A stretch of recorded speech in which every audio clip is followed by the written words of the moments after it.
లక్ష్మీనాథ్ గారు సంజాత్ మాకెళ్ళాడు అంటే తక్కువ కుల పోడా అని తిట్టినట్టు అది దళితుడా బీసీఆ ఎస్టీఆ ఎస్టీ అది పక్కన పెట్టండి నాకంటే తక్కువ కులం అని తిడుతున్నాడు. రైట్ రైట్ పాపిరెడ్డి గారు కంటిన్యూ చేయండి. రైట్ ఇప్పుడు మీరు ఇవాళ పెట్టిన చర్చ చాలా పెద్దది. ఏంటంటే వ్యాపారము, ఒక వర్గము, దేశము ఇవన్నీ సంబంధం ఉన్న విషయాలు ఇవన్నీ. ఇప్పుడు మీరు మార్వాడి గురించి మాట్లాడదలుచుకుంటే మార్వాడి చరిత్ర కూడా మనకు తెలియాలి, తెలిసే తప్ప ఈ చిన్న చిన్న మాటలు ఈ రామ్మోహన్ ఈ లోకల్ ఇష్యూస్ మాట్లాడితే మీకు అర్థం కాదు. మార్వాడీస్ దేశం మొత్తం మీదనే ఒక పెద్ద బిజినెస్ కమ్యూనిటీ. అది ఎట్లా అయింది ఏమైంది అనేది దాన్ని చెప్తే గంటలు పడుతుంది. అయితే ఒక విషయం ఏంటంటే ఇక్కడ నిజాం టైం నుంచి కూడా మార్వాడీస్ ఇక్కడ వ్యాపారం చేస్తున్నారు. మంగతలాలు, రాలాలు, ఈలాలు వాళ్ళ 5-6 జనరేషన్స్ ఇక్కడనే పుట్టి పెరిగారు వాళ్ళకి. అయితే ఇక్కడ సమస్య ఏమొస్తుంది అంటే వ్యాపారం చేయడంలో ఇక్కడ ఉన్న ఏవైతే అదే వ్యాపారం చేస్తున్న వర్గాలు మార్వాడి వర్గాల పోటీ నుంచి తట్టుకోలేకపోవడానికి అనేక కారణాలు ఉన్నాయి.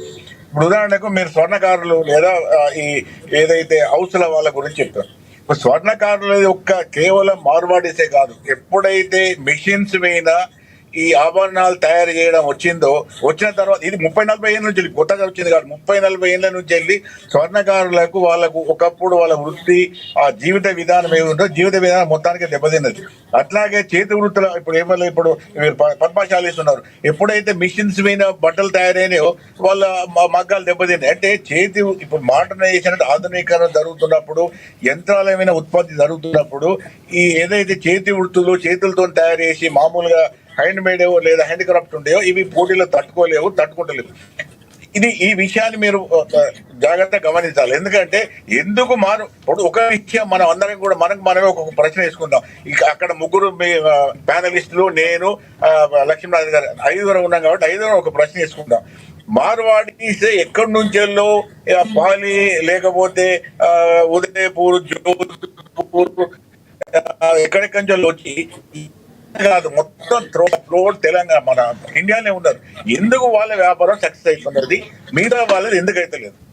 ఉట్టిగానే మనం మామూలుగా మాట్లాడితే అర్థం కాదు. ఇప్పుడు నేను మార్వాడి వ్యాపారాలు మేము రీసెర్చ్ చేసినప్పుడు మార్వాడి కమ్యూనిటీ వ్యాపారంలో ఎందుకు అది విజయవంతం అవుతున్నది, మిగతా కమ్యూనిటీస్ ఎందుకు అయితే లేవు అని దానిలో చేస్తే మార్వాడీస్ ఫస్ట్ చేసే పని ఏంటంటే వాళ్ళు వ్యాపారం చేసినప్పుడు ఏదైతే ఈ ఖర్చు ఉంటుందో అంటే ఈ వ్యాపారం మీద జరిగే ఖర్చు ఏది ఉంటుందో దాన్ని ఎంత మినిమైజ్ చేస్తారంటే మీరు ఎప్పుడన్నా మళ్ళీ ఇప్పుడు మీరు అందరూ మాట్లాడే వాళ్ళందరూ మళ్ళీ ఒకసారి దయచేసి ఒకసారి ఓపిక చేసుకొని ఈ మార్వాడి దుకాణాల్లో పోయి వాళ్ళు వ్యాపారం ఏ విధంగా వేస్తారో చూడండి. వాళ్ళు ఏం చేస్తారు, వాడు అన్నదమ్ములు ఒకళ్ళు 2 ఉంటారు, వాడు 2-3 కోట్ల టర్న్ ఓవర్ వాళ్ళకి నెలలు చేస్తారు, వాడు ఒక్క వర్క్ అంటే పెట్టాడు, వాళ్ళు మొత్తం వాళ్ళు చేసుకుంటారు. ఎవడన్నా ఇంకా అవసరం ఉంటే వాడు ఎక్కడి నుంచి పట్టుకొచ్చుకుంటాడు, వాడు 24 గంటలు పని చేసుకుంటాడు. ఈ లోకల్ వాళ్ళతో ఎందుకంటే లోకల్ వాళ్ళు పని చేయరని వాళ్ళకి నమ్మకం అన్నట్టు. లోకల్ వాళ్ళతో మేము పని చేసుకోలేదు సార్, మా వాళ్ళే పట్టుకుంటాం అంటే వాళ్ళు ఫస్ట్ స్టెప్ ఏంటంటే వ్యాపారం చేసేటప్పుడు వ్యాపారంలో ఖర్చులు తగ్గించుకోవాలి. ఖర్చులు తగ్గించుకుంటే తప్ప లాభం రాదు. అదే తెలంగాణ వ్యాపారస్తులకు వచ్చే వరకు ఆ లెవెల్ మనం పని చేయలేము. ఇప్పుడు వాళ్ళు చేసినంత పని మనం చేయలేము. మీరు మళ్ళీ నేను చెప్తాను, ఈ వర్డ్ తప్ప కరెక్ట్ అని నేను ఛాలెంజ్ చేస్తా. మీరు ఆ మార్వాడి షాపులలో పోయి చూడండి, వాడు పొద్దుగాల 6-7 గంటలకు తీస్తే వాడు మళ్ళీ రాత్రి 10 గంటల దాకా ఉంటారు. అదే 1-2 ఉంటారు. ఒక్కొక్కసారి ఒకటే దుకాణం మేనేజ్ చేస్తారు. వాడు ఎప్పుడు తింటాడు ఎట్లుంటాడో కూడా తెలియదు నాకు. అంటే ఇవన్నీ ఎందుకు చెప్తున్నానంటే వ్యాపారం ఎందుకు విజయవంతం అవుతున్నది ఒక కమ్యూనిటీ, మిగతా కమ్యూనిటీస్ ఎందుకు కాలేదు, ఎందుకు కాలేకపోతుంది, మనకు ఆ సంస్కృతి కానీ అలవాటు కానీ లేదు. ఇప్పుడు మీరు శానిటరీ షాప్స్ గురించి రాశారు. శానిటరీ కానీ కలర్స్ కానీ ఇవన్నీ ఎక్కడ తయారవుతాయి? తెలంగాణలో తయారు కావు. రామ్మోహన్ గారు, శివలాల్ గారు, మీరు ఇద్దరు బాగా గుర్తుపెట్టుకోండి.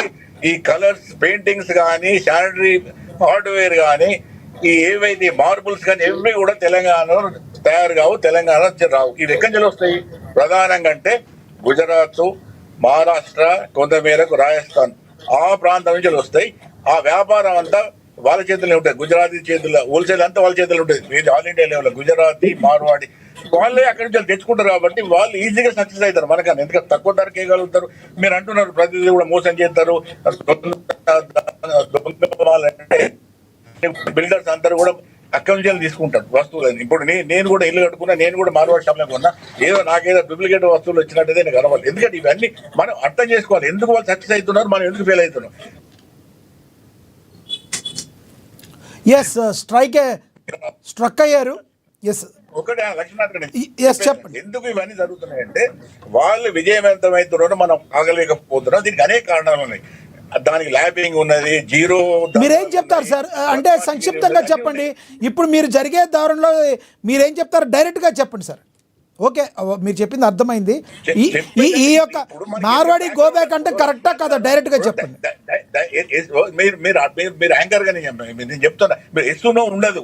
ఒక విషయం అడిగినప్పుడు దానికి అనేక పూర్వాపరాలు ఉంటాయి. ఎస్సునో ఏముంటది, తప్పను అంటే రైట్ అంటే అది కాదు. ఎందుకు జరుగుతున్నాయి ఈ విషయాలు, ఎందుకు ఈ విధంగా జరుగుతున్నది అంటే చెప్తాను. రెండో కోణం ఏంటంటే తెలంగాణ వాళ్ళ కోణం, లోకల్ వ్యాపారస్తులు ఏంటంటే వాళ్ళ మీద పోటీ తట్టుకుంటలేదు, వీళ్ళకి ఇబ్బంది అవుతున్నది, వాళ్ళ జీవన వృద్ధి పోతుంది, వాళ్ళ వ్యాపారాలు దెబ్బతింటాయి. కాబట్టి వాళ్ళ రియాక్షన్ వాళ్ళకు ఉంటుంది. కాబట్టి ఇది రాజకీయ పార్టీల విషయం కాదు, బీజేపీ విషయం కాదు, టీడీపీ ఏది మన కాంగ్రెస్ విషయం కాదు, లేకపోతే బీఆర్ఎస్ విషయం కాదు. పార్టీలు అనవసరంగా జోక్యం చేసుకుంటున్నానే కానీ ఎవరు కూడా కొంచెం అవసరం లేదు. దీని వ్యవస్థ, దీని పూర్వాపరాలు ఆలోచించినప్పుడు వేరే తరగతి ఉంటుంది. కాబట్టి ఆ విధమైన పరిష్కారం చేయాలి. కానీ వీరు రాజకీయాలలో వచ్చి వీళ్ళు ఇద్దన్నారు, వాళ్ళు అన్నారు, ఎవరు ఇద్దరు. కాబట్టి ఎస్ పాపిరెడ్డి గారు వెహికల్లో ఉన్నారు, మీరు ఈ వాయిస్ బ్రేక్ అవుతుంది. మొత్తం మీద ఉన్నారు, వాళ్ళు ఏం ఆపలేరు. మీరు కాంట్ స్టాప్ దెమ్. మీరు వేరే లోకల్గా ఏం చేసినా కూడా సాధ్యం కదా. ఎందుకంటే వ్యాపారం అంతా వాళ్ళ చేతుల్లో ఉంది. భారతదేశం ఉన్నది, ఈ ఆఫ్రికా ఉన్నది, యూరోప్ ఉన్నది, అమెరికాలో కూడా వాళ్ళ వ్యాపారం చేస్తారు. నువ్వు చూడండి, మీరు గుజరాతీస్ మోటల్స్ అమెరికాలో 90% మోటల్స్ అంటారు, హోటల్స్ అంటారు, 90% గుజరాతీ చేతుల్లోనే ఉన్నాయి. ఎందుకు సక్సెస్ అవుతున్నారంటే చాలా దాని మీద చాలా రీసెర్చ్ అయింది, స్టడీస్ జరిగినాయి. కాబట్టి సింపుల్ గా ఎస్ పాపిరెడ్డి గారు, సమయం తక్కువ ఉంది. ఇప్పుడు చెప్పండి, ఇప్పుడు మీరు చెప్పింది క్లారిటీ కొంతవరకు అందరికి అర్థమైంది. ఇప్పుడు మీరు చెప్పేది స్పష్టంగా చెప్పండి, అర్థమయ్యేటట్టు. ఈ మార్వాడి గో బ్యాక్ నినాదం కరెక్టా కాదు, అది చెప్పండి. మార్వాడి గో బ్యాక్ స్థానికంగా జరుగుతున్న కొంత రియాక్షన్ జరిగింది.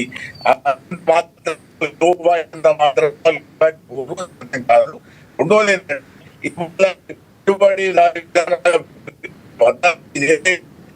ఎస్ మీ దగ్గర డిస్టర్బెన్స్ ఉంది, కొంచెం మళ్ళీ కనెక్ట్ అవ్వండి. మీరు కార్ దగ్గర మీ దగ్గర ప్రాబ్లం ఉన్నట్టుంది, సిగ్నల్ లేదు అక్కడ మీ దగ్గర. ఎస్ రామ్మోహన్ గారు, ఇక్కడ మార్వాడీలు ఇప్పుడు పాపిరెడ్డి గారు ఏం చెప్తారంటే వాళ్ళు వ్యాపారం చేసేటప్పుడు వాళ్ళు కష్టపడి చేయటం వలన వాళ్ళకంటూ ఒక సక్సెస్ ఉందన్నట్టుగా చెప్తున్నారు. పోటీతత్వాన్ని వెళ్ళాలి కానీ అది వేరే రకంగా తీసుకుంటాం కరెక్ట్ కాదని ఆయన చెప్తారు. ఇంకొక ప్రశ్న కూడా లేవనెత్తున్నారు చాలామంది. ఈ రోజున మార్వాడీలందరూ వచ్చారు కాబట్టి మార్వాడి గో బ్యాక్ అంటున్నారు. మరి హైదరాబాద్లో ఎన్నో డీమార్ట్లు ఉన్నాయి, అదేవిధంగా రిలయన్స్ కంపెనీ వాళ్ళు ఉన్నాయి. మరి ఎన్నో కంపెనీలో వచ్చి చిన్న వృత్తులు వాళ్ళందరూ పోగొట్టారు. DMart go back, Reliance go back అనే దమ్ముందా అని అడుగుతున్నారు. దానికి ఏం చెప్తారు మీరు? ఇందులో అదే చెప్తున్నాను, దీన్ని క్షుణ్ణంగా పరిశీలిస్తే అర్థమవుతుంది ఎవరికైనా కానీ ఇష్యూ. సమస్య అనేది చాలా సున్నితమైన విషయం. ఇప్పుడు పాపిరెడ్డి గారు అయితే పెద్ద మనిషి ఏం చెప్తున్నాడు, వాడు వ్యాపారం చేసి 5 గంటలకు తెరుస్తాడు. ఇప్పుడు వారు ఏమన్నారు, మనిషిని అవసరం వచ్చి కొట్టుకుంటే అక్కడి నుంచే తీసుకొస్తున్నాడు. ఎందుకు తీసుకొస్తారు అక్కడి నుంచి అంటే, వారు బండారు బయటపడతారు కాబట్టి, వారు దొంగ పని చేసి బయటపడతారు కాబట్టి మన వాళ్ళకి ఎంప్లాయ్మెంట్ ఇయ్యాడు. వాడు మ్యానుఫ్యాక్చరింగ్ నుంచి రిటైల్ దుకాణం అమ్మే వరకు వాడే ఉంటాడు. సో ఇప్పుడు మీరు అనేది ఏంటంటే రామ్మోహన్ గారు, ఏదైతే మార్వాడి వ్యాపారస్తులు ఉన్నారో వాళ్ళు మాత్రమే వ్యాపారం దొంగతనంగా చేస్తున్నారు, మిగతా వ్యాపారాలన్నీ చాలా మంచిగా జరుగుతుందని మీరు చెప్తున్నారు, అంతేనా? 100% రైట్, రాసి పెట్టుకోండి, ఇది రైట్. ఎంక్వైరీ కూడా చేసుకోండి.